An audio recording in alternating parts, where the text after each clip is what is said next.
Okay, today we're going to look at bench testing a few motors. We have a DC motor, DC motor, DC motor, DC motor. That's actually a DC coreless motor, so slightly different but very similar. They all have gearboxes. The gearboxes are all a fairly similar ratio, so the RPM on the output spindles should be fairly similar. They all have encoders to read the speed at which the motor is being turned. I'm going to connect the encoders to my scope so I can use my scope to measure the exact RPM that they're turning. I'm going to power them off my bench supply because I can both adjust the voltage and also read the exact amount of amperage they're using, so I know exactly how much power they're consuming. It's just amps times volts will tell me the power in. If I wanted to measure the power out, I would need to know the RPM of the spindle out multiplied by actually how much torque it's producing. I don't have anything at the moment to measure the torque being coming out, but I am going to do a bit of a grab test where I'm going to connect a wheel on the end of each of them. I'm going to grab them and see if I can physically bog down the motor and how much force it takes. Not very accurate, but it will give me an idea. Okay, the first motor we're going to look at is going to be the Makeblock motor that comes with the Ranger. It's rated for 7.4 volts. I believe it has a 40-to-1 reduction gearbox in it and a 9-pole optical encoder.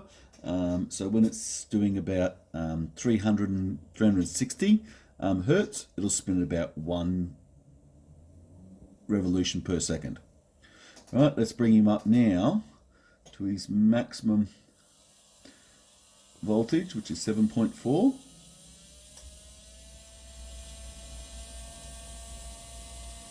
Alright, so at 7.4 volts, it's pulling 0.2 of an amp, and we can see it's at just over 2 kilohertz.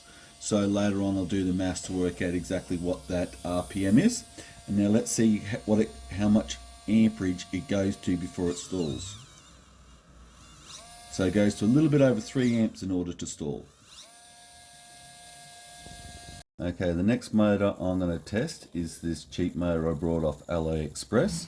It has an encoder with 11 poles per revolution and a gearbox of 21.3, so we can do the maths and work out at 234.3 pulses per second. You're going to get about 1 RPM per second, which is about what it's doing at the moment. You can see down there. Alright, so if we take him up to his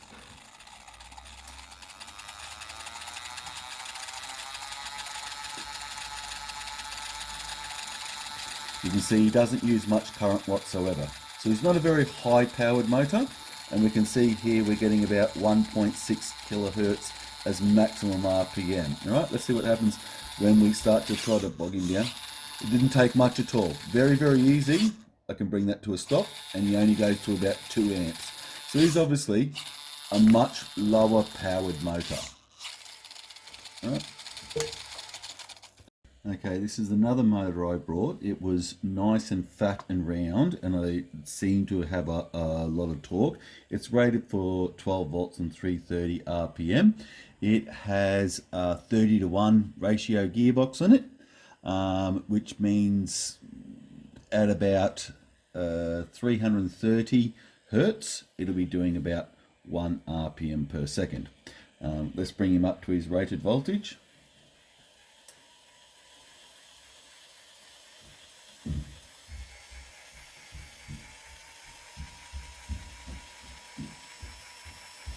So his full rated voltage, he's doing about 0.1 of an amp, and his speed is about 1.79 kilohertz.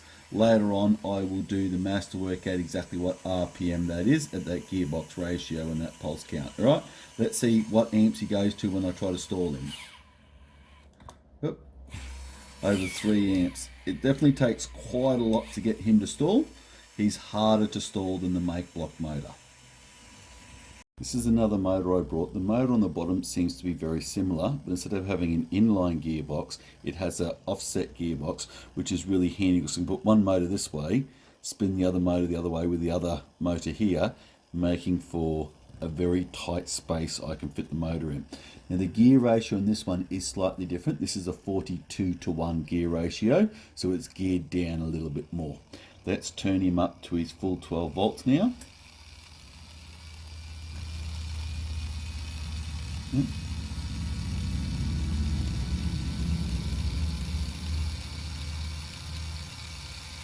So at 12 knots, 12 volts, it's doing very, very close before 0.9, something like that, about 0.9 of an amp. If we look down here, the speed we're getting is about 2.6 kilohertz. Again, later I'll do the calculation to work out what that RPM is. Let's have a go at bogging this one down now. Pretty bloody hard to bog this one down. In fact, I can't even hold on to him. And he gets down to about 3 amps. Alright, so definitely a much more torquey motor. Okay, this is my last motor to test. It was a much more expensive motor than all the others. It is a coreless motor, and it is used, it's an industrial motor, not a cheap motor. I've brought it second hand, but even second hand it was more than double the price of all the other motors. It has a 2-pole optical encoder and an 80-to-1 gearbox, so it means that 160 pulses per second means I should get about 1 RPM per second, which is correctly. So this motor here is only rated for 9 volts. So let's just bring him up to his 9 volts.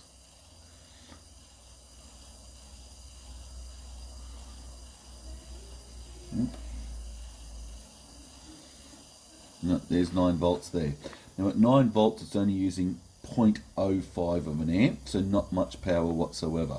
Right, it won't be giving us a high RPM. Let's have a look over here, and the RPM's not very high because it has such a big reduction gearbox on it. Right, it's an 80-to-1, so it's probably getting RPM of less than half of anything else. But that will also mean that it will produce a hell of a lot of torque because it has such a low gearbox. Let me see if I can try to grab this now. Oh, pulls him out of my hand. Oh, I couldn't stop that then. I literally couldn't hold onto the motor tight enough. It was pulling out of my hand, and it only went to 1 amp. So it has, even when it's starting to nearly lock there, it only gets 1 amp, but it makes a hell of a lot of torque. So it is a more efficient motor. It would be nice to have a different reduction gearbox on it that could be more compatible than the other. Obviously, I'd expect this one to produce a lot more torque, having a higher reduction gearbox, and also produce a lower RPM. But it is definitely quite an efficient motor. So I've put all the data in a table now so we can compare the motors easily. What I've done is I've arranged them from the highest torque to the lowest torque. And one thing you'll notice is that the RPM of the motor is quite related to its torque. The engine with the highest torque actually had the lowest RPM, and the engine with the lowest torque had the highest RPM. And you'll also see that gear ratio also has some relation to that. Right, let's look at the power they consume. First of all, you'll notice, surprisingly, the engine that produced the most amount of torque actually by far used the least amount of power. The other thing you'll also notice is that although the Makeblock Ranger used very low amount of power, that it did have the highest amps, and this is mainly due to the low voltage it runs at. Having high amps is how you easily burn stuff out, like the H-bridge on your main controller. So having a higher voltage at a lower amperage is always an advantage. Now, if we look at also some other considerations we might have with the motors, is the weight. The Makeblock Ranger was by far the lightest motors out of all of them. Okay, some other considerations can also be the physical shape of the motor and the size of the motor. When you have motors in offset like this, it allows you to put one motor forward and one motor back, keeping your axles in line, but in a very skinny wheelbase. As we have a short fat motor here, the wheelbase does get wider than this, but it's still a much smaller wheelbase than when you have long thin motors. Right, so especially here if you have a long thin motor and then you want to put quite a fat grippy tyre on your robot as well, you end up with a very, very wide wheelbase robot. So I like this particular configuration because it means you can put wide wheels and still have a fairly small wheelbase.